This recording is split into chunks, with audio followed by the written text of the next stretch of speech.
Okay, this is lecture number 8. बिस्मिल्लाहिर्रहमानिर्रहीम।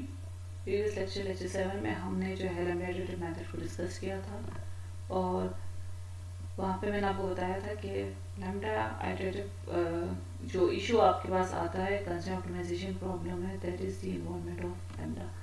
सो अगर आपको लैम्डा की वैल्यू पता चल जाए तो आप आराम से n नंबर ऑफ यूनिट्स के लिए उसको सॉल्व कर सकते हैं। सो लैम्डा इटरेटिव मेथड में हमने लैम्डा की वैल्यू को इटरेट किया था और डिजायर्ड लैम्डा जो है हमने कैलकुलेट किया, जिसकी हेल्प से फॉर एग्जांपल आपके पास अगर 5 यूनिट्स भी बनते हैं, 7 यूनिट्स बनते हैं, जितने भी यूनिट्स बनते हैं, आप इजीली जो है अपने अननोन्स फाइंड करके ऑप्टिमल पॉइंट फाइंड कर सकते हैं, डिजायर्ड ऑप्टिमल पॉइंट्स फाइंड कर सकते हैं। उसके बाद फिर वहाँ पे उसका मैंने आपको डिसएडवांटेज या लिमिटेशन बताया था कि लैम्डा इटरेटिव मेथड का लिमिटेशन ये है कि अगर आपके पास फॉर एग्जांपल कॉस्ट फंक्शन जो है वो कॉम्प्लिकेटेड हो जाए, लाइक उसमें एक्सपोनेंट्स आ जाए या आपके पास ग्रेटर पॉलिनोमियल आ जाए ग्रेटर देन 2, तो फिर आप उसको लैम्डा इटरेटिव मेथड से सॉल्व नहीं कर सकते। उसका फिर इजी वे जो उसको सॉल्व करने का है वो ये है कि आप उसको जो है ग्रेडियंट मेथड से सॉल्व करें। तो थोड़ा सा हमने प्रीवियस लेक्चर में भी देखा है कि ग्रेडियंट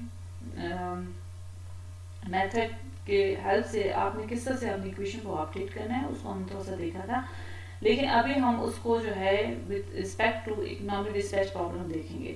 तो यहाँ पे आपके पास है economic dispatch by gradient method. Again objective जो आपके पास है वो ये है कि आपने मिनिमाइज करना है कॉस्ट फंक्शन को, which is F.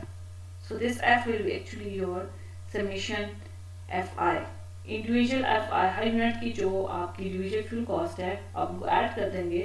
So total fuel cost को आपने मिनिमाइज करनी है, ठीक है। 3 यूनिट्स लेके होंगे तो आई जो है 1 to 3 हो जाएगा, 5 यूनिट्स होंगे तो 1 to 5 हो जाएगा, एंड सो ऑन।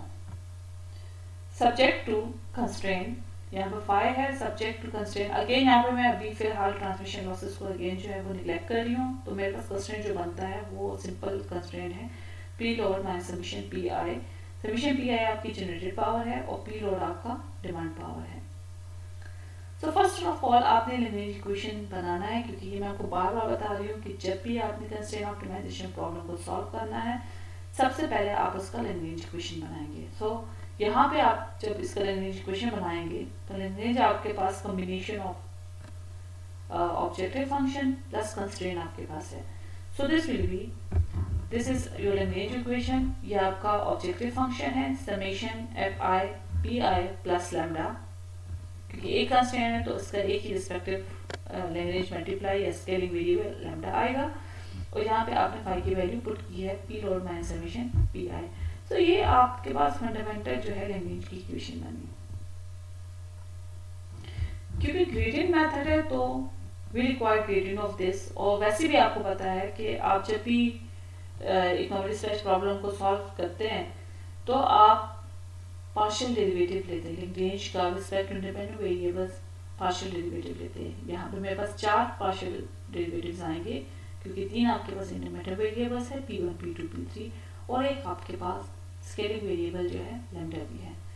सो मैं इसको ग्रेडियंट रेंज यहाँ पे इसको ले रही हूँ, फिर मेरे पास इसके 4 वेक्टर्स आ जाएंगे, पार्शियल लैंग्वेज में पार्शियल P1, पार्शियल लैंग्वेज में partial P2, partial length by partial P3, partial length by partial lambda. So this will be actually equal to d by dp1, df1 by dp1 minus lambda, df2 by dp2 minus lambda, df3 by dp3 minus lambda, and final equation आपके पास जो बनती है वो p load minus summation p है। So ये बहुत easily ये वाला आप कर सकते हैं, इसको हमने पहले भी देखा था। यहाँ पे जैसे हमने इसको मैट्रिक्स फॉर्म में प्रेजेंट किया है, बाकी ये पुरानी ही चीज़ है, ठीक है, कोई नई चीज़ नहीं है अभी हमारे सामने आई, तो जस्ट मैंने इसको मैट्रिक्स फॉर्म में लिखा है।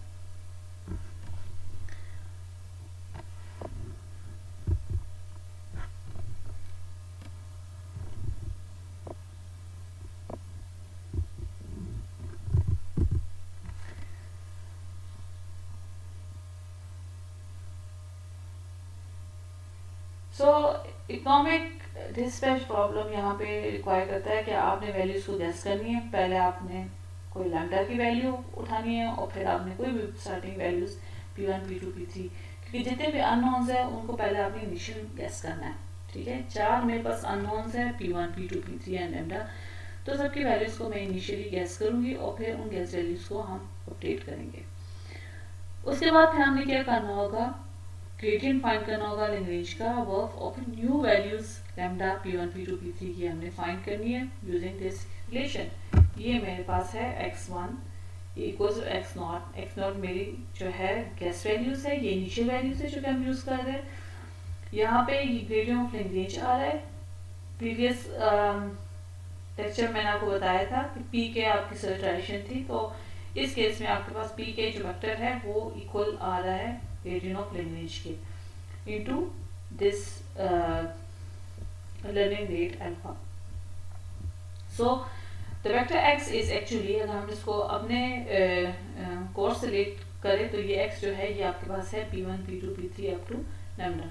जितने भी आपके पास अननोन यूनिट्स होंगे वो आ जाएंगे, और चूंकि अभी हम सिर्फ एक ही इक्वालिटी कंस्ट्रेंट को ले रहे हैं तो मेरे पास एक ही लैम्डा यहाँ पे आएगा। एल्गोरिथम किस तरीके से काम करता है उसके स्टेप्स हैं, उनको हम थोड़ा सा देख लेते हैं। The calculation steps for applying the gradient method to economic dispatch problem are as follow, are as below.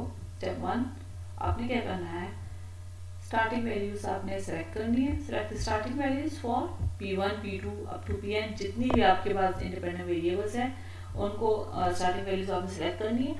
लेकिन स्टार्टिंग वैल्यूज आपने इस तरीके से सेलेक्ट करनी है जब उनको ऐड करें the sum should be equal to your power demand। जैसे मैंने यहाँ पे लिखा है कि P1 plus P2 plus Pn जब उनको ऐड करें this should be equal to your power demand। PD यहाँ पे शो कर रहा है पावर डिमांड को। स्टेप 2 में आप क्या करेंगे, calculate initial lambda I not. आपने लैम्डा आई नॉट को जो है वो कैलकुलेट करना है फॉर ईच जनरेटर।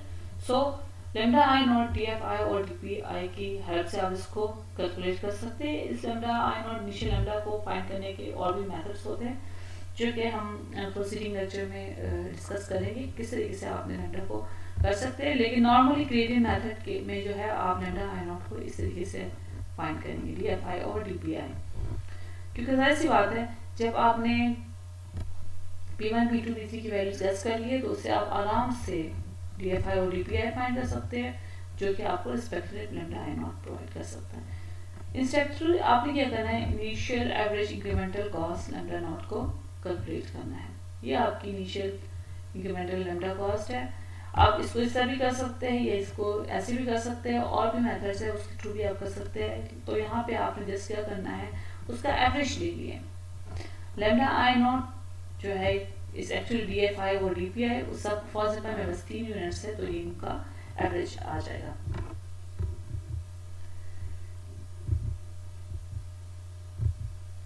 स्टेप 3।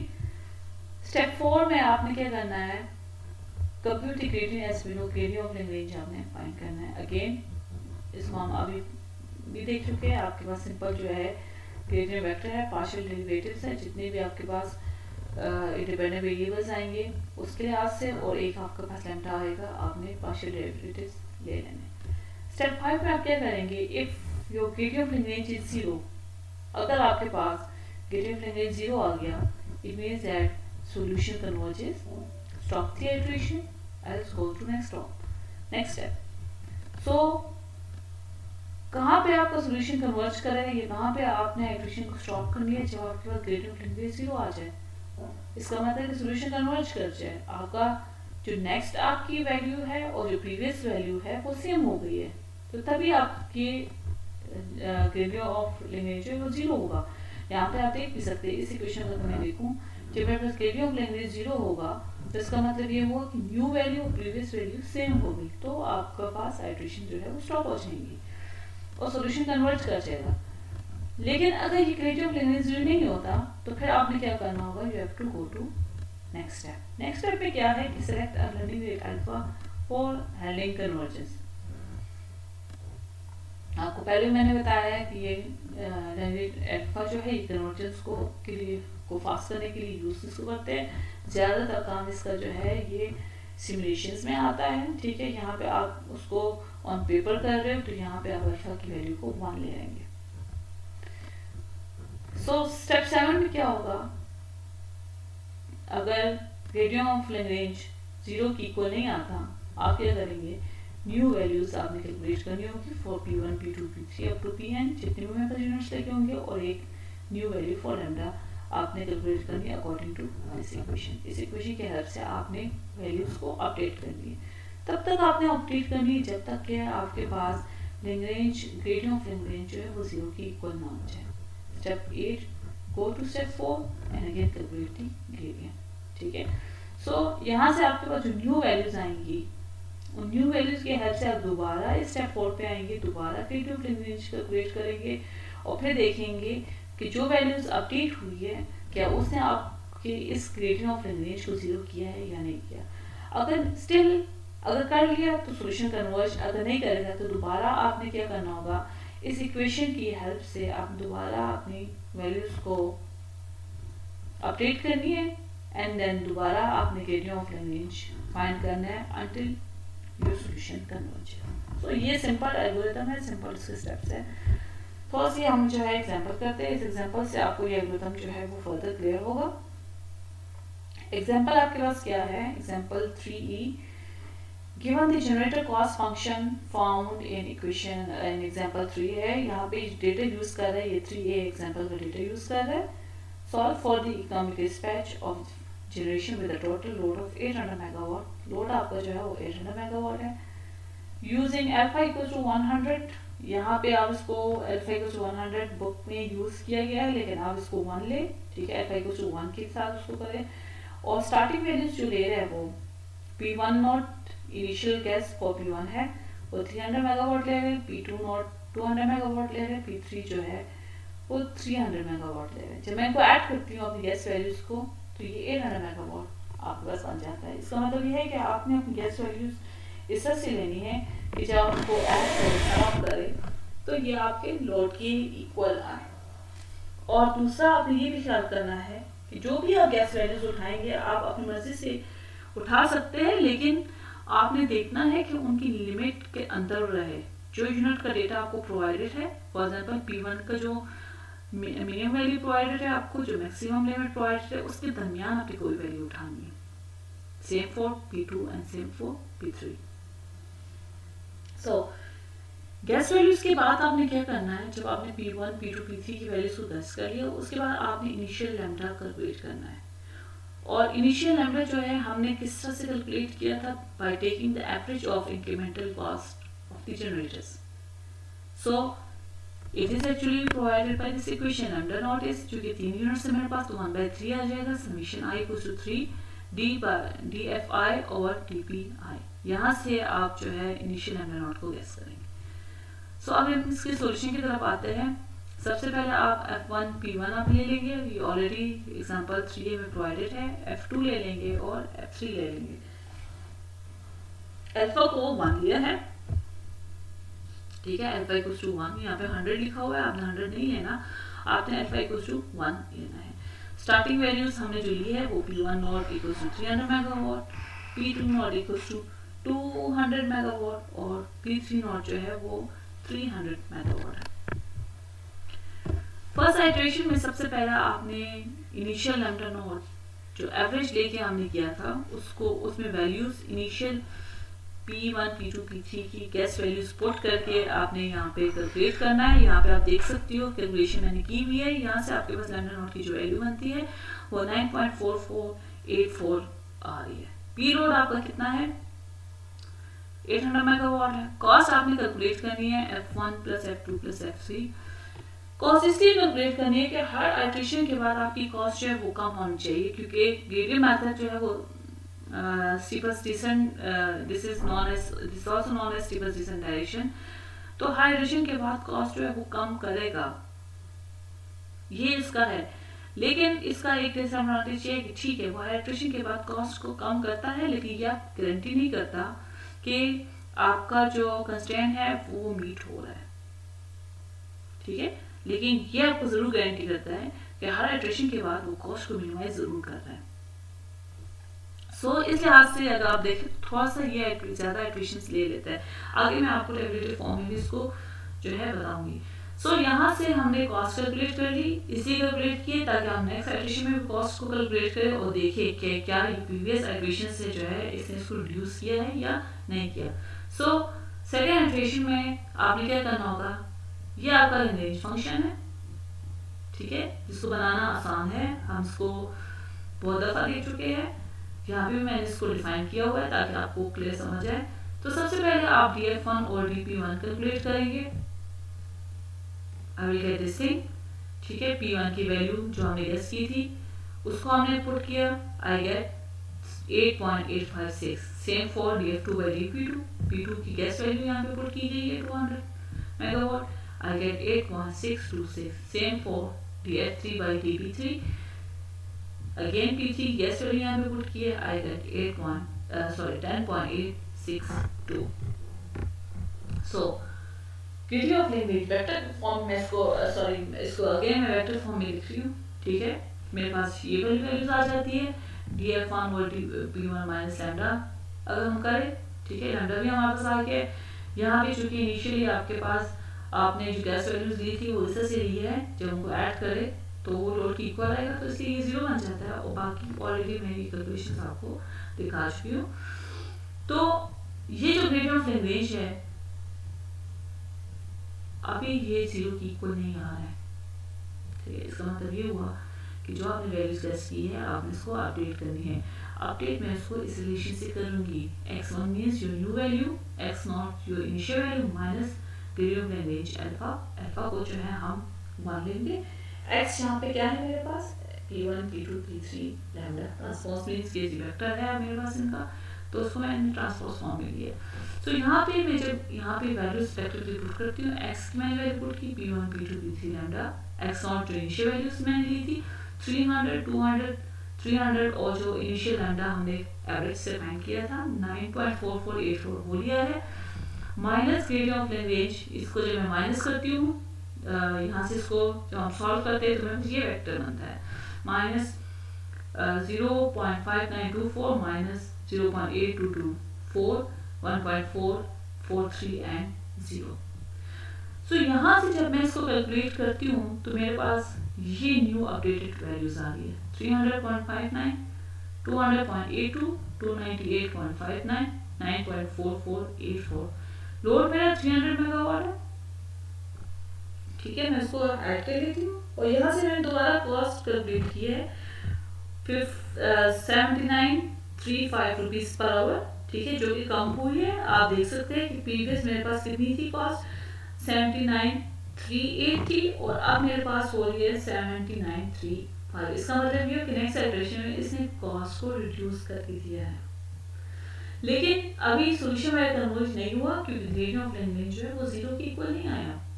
तो जब तक आपके पास ग्रेडियंट ऑफ लैग्रेंज 0 के इक्वल नहीं आता आपने आइट्रेशन जो है कंटिन्यू रखनी है। तो आइट्रेशन 3 में दोबारा आपने न्यू कैलकुलेटेड वैल्यूज जो आ रही है p1 p2 p3 लैम्डा की, उसकी हेल्प से दोबारा आपने f1 prime f2 prime f3 prime find करने, ठीक है।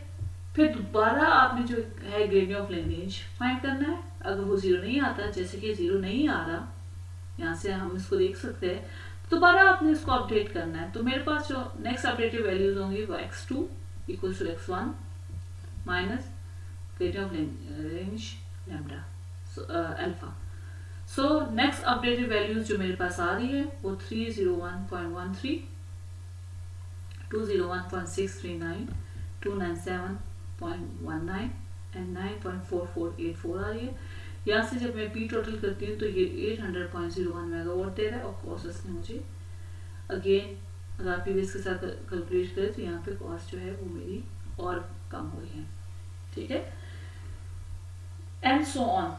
सो आपने ये ऑपरेशंस जो है कंटिन्यू रखनी है जब तक कि ग्रेडियंट ऑफ लैग्रेंज 0 ना हो जाए, ठीक है। एग्जाम में डिपेंड करता है, हो सकता है कि मैं आपसे कहूँ कि ठीक है अब मुझे 2 ऑपरेशंस करके दें, मैं आपका सिर्फ प्रोसीजर देखूंगी, मेथड देखूंगी कि क्या आप जो है राइट पाथ में जा रहे हैं या नहीं जा रहे, ठीक है। अगर आप राइट पाथ में जा रहे हैं तो इट्स फाइन, क्योंकि मैं आपको ये नहीं कह सकती पेपर में कि आप मुझे जो है जब तक ये ग्रेडियंट ऑफ ग्रेडियंट 0 ना आ जाए तो आप आइट्रेशन को कंटिन्यू रखिए, चाहे वो 8 आइट्रेशन बन रही है 10 बन रही है, तो ये तो बहुत ज़्यादा हो जाएगा, पॉसिबल ही नहीं है कि आप फिजिकली इसको एग्जाम में कर सके। ठीक है,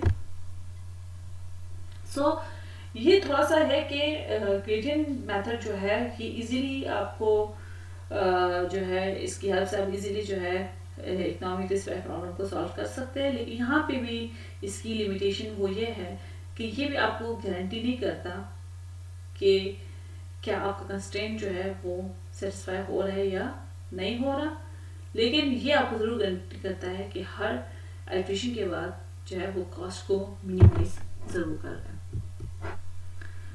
टेबुलेटेड फॉर्म में आप देख सकते हो 10 आइट्रेशन तक इसको किया गया है। ठीक है, फर्स्ट आइट्रेशन से लेके 10 आइट्रेशन तक, फर्स्ट आइट्रेशन का रिजल्ट, सेकंड का रिजल्ट, थर्ड का result, fourth and so on.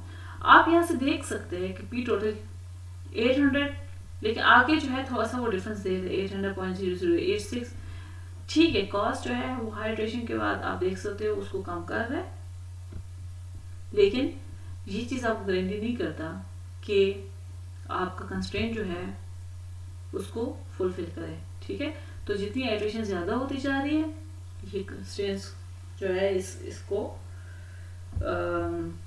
800 megawatt आपका डिमांड है जो कि आपका इक्विटी कंस्ट्रेंट है उसको उससे वैल्यू इसकी डिफरेंट आ रही है। सो ये थोड़ा सा इसका जो है ड्रॉबैक है, लेकिन स्टिल मोस्टली इस मेथड को यूज़ किया जाता है क्योंकि this is the simple method. ठीक है, इसकी कन्वर्जेंस का इशू थोड़ा बहुत होता है, it takes lot of time, iterative method है, लेकिन आप उसको अल्फा लर्निंग रेट की हेल्प से जो है इसकी कन्वर्जेंस को फास्ट कर सकते हैं। लेकिन सिंपल होने की वजह से ज़्यादातर लोग जो है इसको यूज़ करते हैं रिसर्च में और डिफरेंट जगहों पे जहाँ पे आपने इकोनॉमिक डिस्पैच करनी है।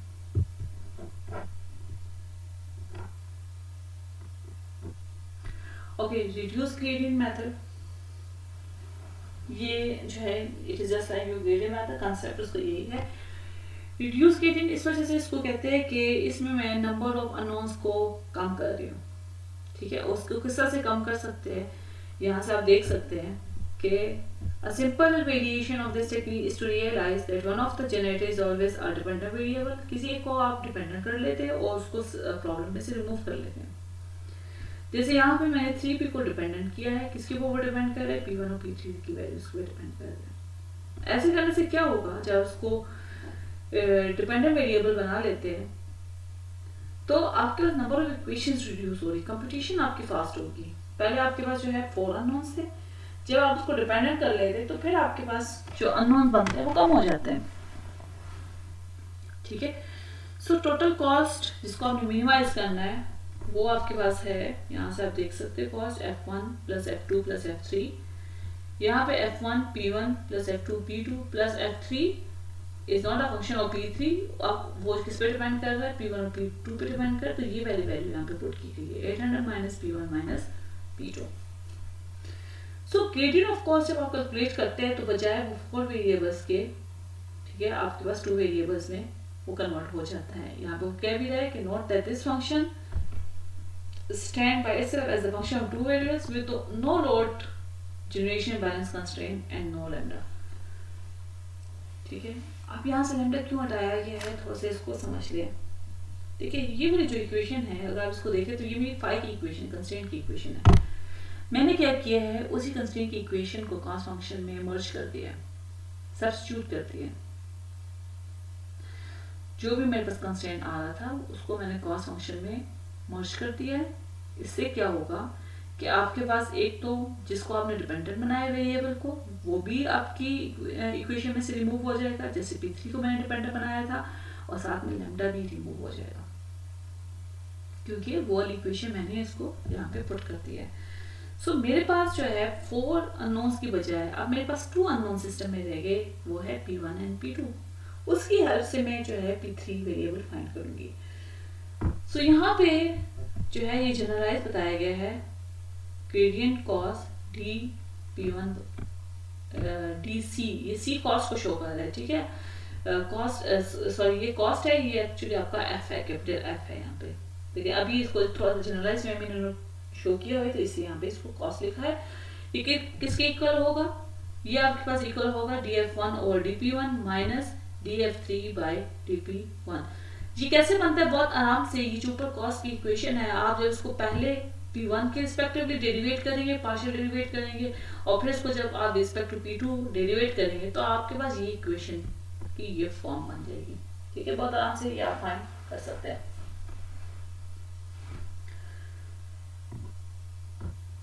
सो अगेन चूंकि ग्रेडियंट मेथड है, तो आपके पास क्या होगा यहाँ पे, अब ग्रेडियंट ऑफ लैग्रेंज की बजाय हमारे पास ग्रेडियंट ऑफ कॉस्ट का कॉस्ट आ रही है। सो अपडेट कैसे करेंगे, आपके पास x1 equal to x1 minus gradient of cost multiply by learning rate alpha. Alpha again आपका लर्निंग रेट है, इसको हमने 1 लेना है, और x आपका अननोन वेक्टर है, लेकिन इस केस में हमारे पास अननोन वेक्टर x जो है वो p1 और p2 का वेक्टर है।